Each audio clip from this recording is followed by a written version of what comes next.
기대를 현실로 바꾸는 혼자 있는 시간의 힘. 외로움을 능력으로 바꾸는 시간의 힘.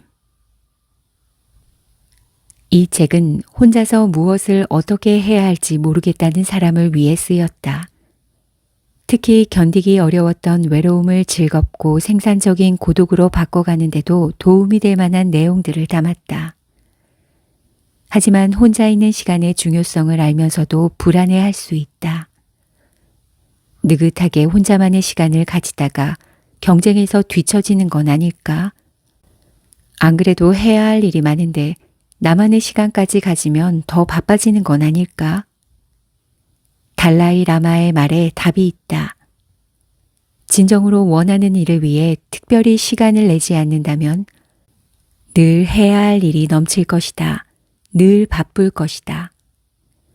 그뿐 아니라 혼자 있는 시간을 잘 보내면 해야 할 일들을 다른 차원으로 잘 해낼 수 있는 혁신적 아이디어도 얻을 수 있다.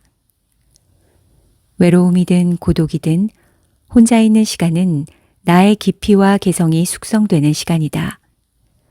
바꿔 말하면 변화와 발전을 경험한 내가 어느 누구로도 대체될 수 없는 나로 만들어지는 시간이다. 그러니 혼자 있는 시간을 어떻게 보내느냐에 따라 삶이 달라진다고 해도 과장은 아니다. 혼자 잘 지낼 수 있는 것이 이제는 능력이기 때문이다. 혼자 있는 시간을 어떻게 보낼 것인가? 첫째, 버킷리스트로 지금 가장 중요한 것 파악하기. 자신을 잘 알아야 나에게 적절한 방법을 찾고 시간을 더욱 의미 있게 보낼 수 있다. 버킷리스트 쓰기의 장점이 바로 나 자신을 아는 계기가 되어준다는 것이다. 평소에는 눈앞의 공부나 일을 하느라 바빠 생각해보지도 못했던 것들을 버킷리스트 쓰기를 통해 곰곰이 생각해 보게 된다. 책이나 방송을 통해 누군가 버킷리스트 쓰는 것을 종종 보게 되지만 직접 버킷리스트를 써본 경험은 거의 없을 것이다. 시한부 선고를 받았다고 가정해 보자. 남은 시간 동안 하고 싶은 일이 무엇일까? 죽음이라는 가정이 생각에 물꼬를 트이게 해줄 것이다. 구체적으로 생각하면 좋아하는 것, 이루고 싶은 것, 누군가에 대한 바람까지 깊게 알아가게 된다. 즉, 나만의 가치를 찾아가면서 동시에 내가 원하는 방향으로 살고 있는지도 점검할 수 있다. 자리에 앉아 쓰기까지 시간이 좀 걸릴 수 있겠지만 막상 버킷리스트를 쓰다 보면 상상만으로 즐거운 경험을 하게 된다. 막연했던 바람을 기록하면서 현실적인 목표를 인식하고 그를 이루기 위해 실전적인 방법을 계획하게 된다. 이런 계획 과정이 또 다른 즐거움이다. 물론 이를 현실에서 이루어 나갈 때는 더 큰 기쁨과 만족을 느낄 수 있다. 나 역시 버킷리스트를 쓰면서 내 인생에서 중요한 가치가 무엇인지 더 확실하게 알게 되었다. 실현하기 위한 계획도 조금씩 구체화할 것이다. 시기와 방법을 놓고 고민하다 보면 내가 원하는 일들이 얼마나 중요한지 다시 느끼게 될 것이다. 리스트를 모두 이루기는 어렵지만 몇 가지를 이루는 과정 혹은 몇 가지를 실패하는 과정에서 나름의 행복을 느낄 수 있을 거라는 점은 믿어 의심치 않는다. 2. 추천 도서는 머릿속에서 지워라. 대부분의 추천 도서는 노력뿐 아니라 상당한 인내까지 요구되는 책으로 심지어 고학력의 성인들에게조차 이해하기 어려운 내용이 많다. 책은 또 하나의 지루한 공부로 인식될 뿐이다. 책이 주는 재미와 휴식은 뒷전으로 밀리게 된다. 나는 모든 독자들에게 독서 힐링이 필요하다고 생각한다. 한 달에 한 권만이라도 공부나 경쟁에서 이기기 위함이 아닌, 그리고 전문가가 추천하는 책이 아닌 긴장을 풀며 즐길 수 있는 재미 위주의 책을 읽는 것이다. 요즘에는 책을 본다는 것 자체가 아주 위대한 선택이기 때문이다. 모든 독서는 종류와 취향을 불문하고 존중받을 가치가 있다. 그러니 어떤 책을 읽든 남의 눈치를 살필 필요가 없다. 이런 킬링 타임이 곧 힐링 타임이며 나를 위한 미 타임이다. 재미있게 책 읽는 습관이 붙으면 다양한 취향과 고급 수준으로서의 독서는 자연스럽게 이어진다. 혼자 있는 시간을 만족스럽게 보내기 위해서는 나만의 책을 선택하는 게 우선이다. 남이 권하는 책으로 나만의 시간을 재미있게 채울 수 없다. 셋째, 글쓰기는 생각보다 힘이 세다. 우리는 매일 엄청난 양의 정보를 받아들인다. 그런데 그중 내 것으로 남는 정보는 얼마나 될까? 특정 정보가 내 것이 되었는지 확인할 수 있는 가장 쉬운 방법은 그에 대해 글을 써보는 것이다. 내가 아는 것을 글로 쓸 수 없다면 그것은 온전한 내 지식이라 보기 어렵다. 대충 아는 것은 아는 게 아니다.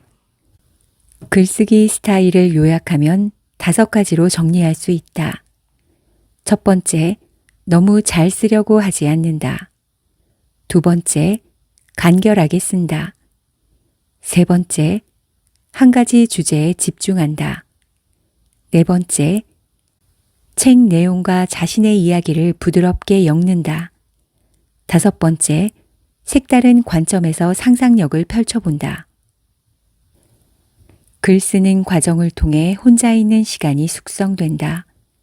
생각을 거듭하며 쓰고 고치는 즐거움에 푹 빠지면 주말마다 노트북 컴퓨터를 들고 나만의 아지트로 향하게 된다. 4. 혼자 놀기로 자존감의 수준을 진단하라. 가장 쉽게 혼자만의 시간을 보내는 방법은 커피 한 잔을 들고 공원을 산책하는 것이다. 그렇게 커피 한 잔을 마시고 나면 자, 다시 시작해볼까 하는 의지가 되살아나곤 한다. 무의식은 이미 마음의 방향을 조종하기 위해 프로세스를 발동하는 것이다. 고수들은 혼자 놀기에도 단계가 있다고 입을 모은다. 혼자 놀기의 입문 단계는 혼자 영화 보기라는 데 대부분 동의할 것이다. 혼자 영화관에 가기 쑥스럽다면 관객이 적은 토요일 아침이나 심야 프로그램을 선택하면 된다. 그 다음 단계가 혼자 마시는 술이다. 사람에 따라서는 혼자 먹는 밥이 더 쉬울 수도 있는데 사실 혼밥보다는 혼술이 우리에게는 더 익숙한 장면이다. 한두 번은 어색해서 휴대전화나 신문을 보며 먹고 마시기도 하지만 당당해지는데 그다지 오랜 시간이 걸리지 않는다. 더구나 요즘에는 1인 자리를 별도로 갖춘 식당과 술집이 늘어나는 추세여서 마음만 먹으면 언제든 가능하다. 하지만 혼자 고깃집에 가는 것은 고수의 단계다. 혼자 다니는 운동도 생각만큼 쉽지 않다. 노래방을 혼자 다니는 사람은 혼자 놀기에 진정한 고수라고 할 수 있다. 놀이공원에 혼자 가는 것을 두고 혼자 놀기의 절정이라고 칭하는 글을 봤다. 혼자 놀기의 최정상에는 혼자 여행하기가 있다. 혼자 먹고 마시고 놀러 다니는 완결판이 바로 혼자 하는 여행이다. 혼자 여행을 꽤 다녀봤다는 사람들은 막상 혼자 여행을 가보면 걱정한 것만큼 두렵거나 외롭지 않다. 오히려 자유롭다고 말한다. 혼자 여행을 3배로 즐기는 노하우는 여행하며 틈틈이 쓴 편지를 마지막 날 나에게 보내는 것이다.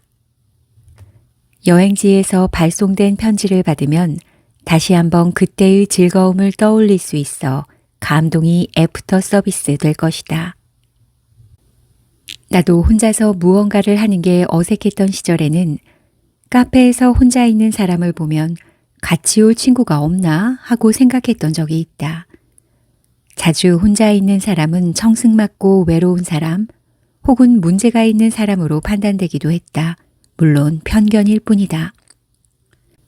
요즘에는 사람들의 인식이 많이 변했다. 직업상 평일에 쉬며 혼자 시간을 보내는 사람도 늘었고 간섭받는 게 싫어서 혼자만의 시간과 공간을 확실하게 구분하려는 사람도 부쩍 많아졌다. 한편으로는 기술의 발전에 따라 혼자 있음과 함께 있음의 구분이 애매해졌다. 혼자 있으면서도 스마트폰을 이용해 조용히 대화를 나눌 수 있다. 반대로 사람들 속에 있으면서도 오가는 이야기에 공감하지 못하거나 소외감을 느껴 심적으로 혼자일 때도 있다. 그러니까 이래저래 혼자 놀기에 익숙해져야만 하는 환경이다. 우리에게 필요한 것은 당당한 태도다. 혼자가 뭐가 어떻다는 말인가 더 뻔뻔해져야 한다. 평소 혼자 놀기로 단련된 사람은 낯선 사람들 사이에서도 주눅이 들지 않는다. 여기에 껴야 할 때와 끼지 않아야 할 때를 구분할 줄 알면 언제나 사람들 사이에 편안하게 스며들 수 있다. 눈치 볼 필요가 없다. 주눅 들 필요도 없다. 이제 혼자라는 것은 용감하고 당당하다는 의미를 갖는다. 거기에 다른 사람들에게 폐를 끼치지 않을 배려심까지 있으면 그것으로 충분하다.